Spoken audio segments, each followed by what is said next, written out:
Mga guys, umagang ito magluluto ako ng paksiw na baka, Bicol version. So ito guys, yung ating kilong baka. Ito yung kamyas, yung siling haba, siling labuyo, daon ng sibuyas, at yung mga rekado. Mag-uumpisa na tayo guys, magluluto. Ito na. Guys, lagay na tayo ng mantika.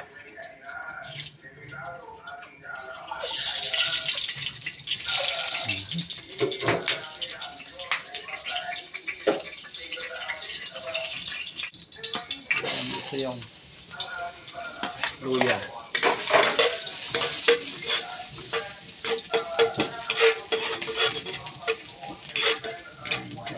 Lumabas na yung aroma.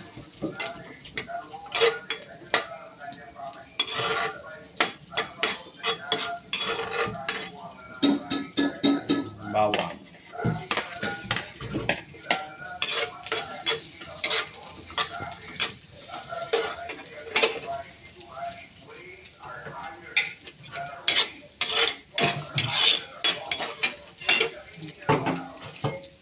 Yes. Sibuyas pala. Titiraas na naman.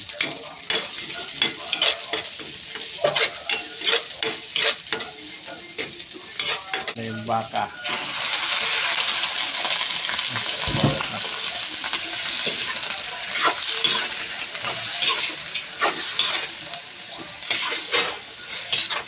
Paksiw na baka. Bicol version.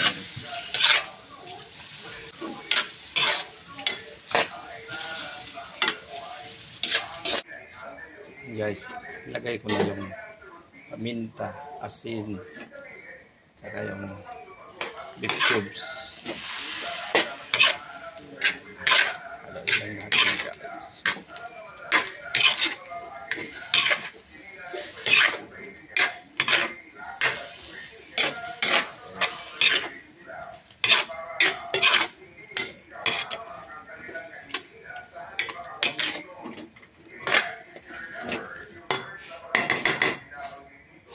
Takpan natin guys. And guys, mikos-mikos muna natin to. Medyo paano na siya. Maya-maya, lalagyan na natin siya ng sabaw.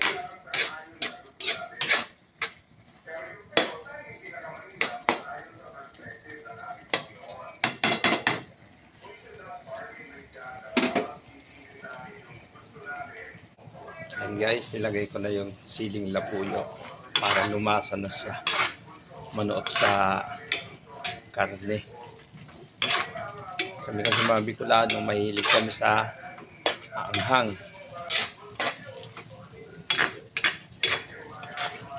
Yung iba nga dyan, nagugulay ng sili. Pure na sili, ginugulay. Ayan.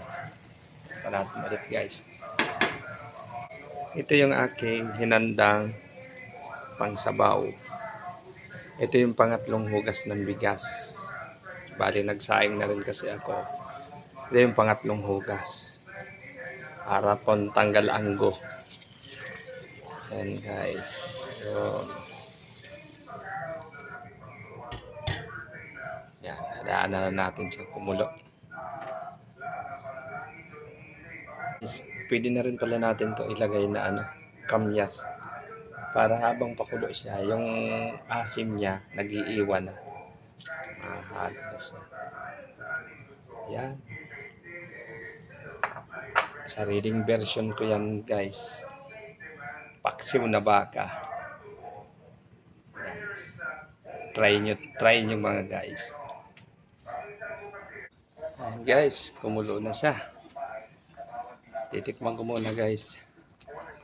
Okay na yung timpla.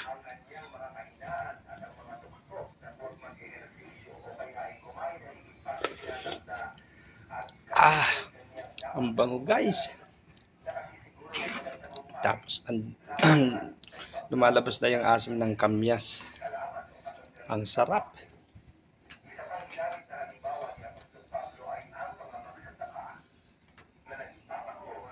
Isa pa.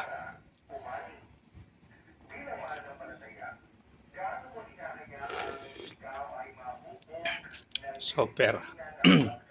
Super. Tama-tama yan. Maulan ngayon. Yan.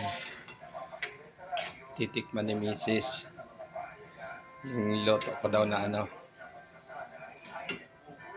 Paksiw na baka. Bicol version. At sarili kong version. Ano masasabi mo? Sarap. Ha? Sarap. Sarap pala. Paksiw na baka. Paksiw ba? Or ano? Paksiw na baka. Sinigang. Paksiw na baka. Perfect. Parang ikaw. Oh. Ayun, bala. Sarap.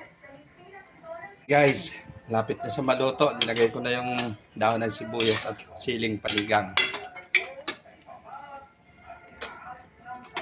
Wala. Kain na guys. Yan guys. Luto na. Yung aking paksiw na baka. Bicol version. Ayan na yung kanin guys.